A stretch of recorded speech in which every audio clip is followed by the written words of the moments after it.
Salut à tous et bienvenue dans Super Heroes Fun Fact, l'émission des meilleures anecdotes des personnages de comics. Aujourd'hui, on va parler de l'un des meilleurs personnages de l'univers Marvel, j'ai nommé Venom.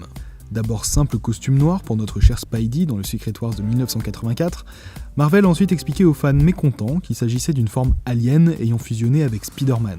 Ce qui a calmé tout le monde et même enchanté les lecteurs les plus, disons, conservateurs. Si bien que Sony, toujours à l'affût, lui envisage toujours une franchise solo.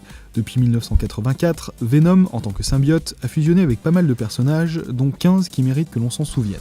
On va pas tous les passer en revue ici, seulement ceux que je considère comme les plus marquants en dehors de Peter Parker.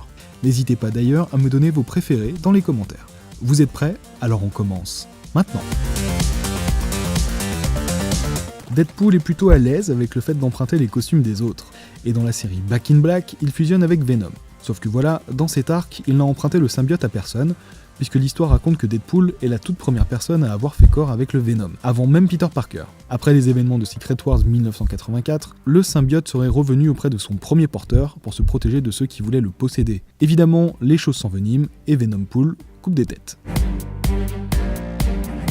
Eddie Brock est un journaliste et un jaloux. C'est simple, Spidey l'a devancé pour un scoop, et le malheureux s'est mis à lui vouer une haine sans merci. Abandonné par sa femme, et même son père, Eddie Brock s'est focalisé sur le développement de son corps, tout en continuant de nourrir sa haine contre Spider-Man. Au moment où il envisage le suicide, le symbiote, attiré par son désespoir et sa haine de l'homme araignée, le trouve et ils fusionnent. Chacun nourrit la haine de l'autre et cette version du Venom est extrêmement musculeuse. Après avoir tenté d'assassiner Peter Parker plusieurs fois, Eddie Brock deviendra par la suite un genre d'anti-héros. Une fois débarrassé du Venom, il a fait corps avec d'autres symbiotes comme l'anti-Venom ou encore Toxin.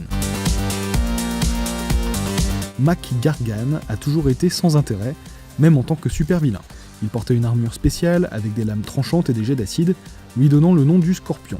Obsédé par Spider-Man, il a essayé maintes et maintes fois de le détruire, qu'il soit seul ou en groupe, mais a seulement réussi à être défait à chaque fois.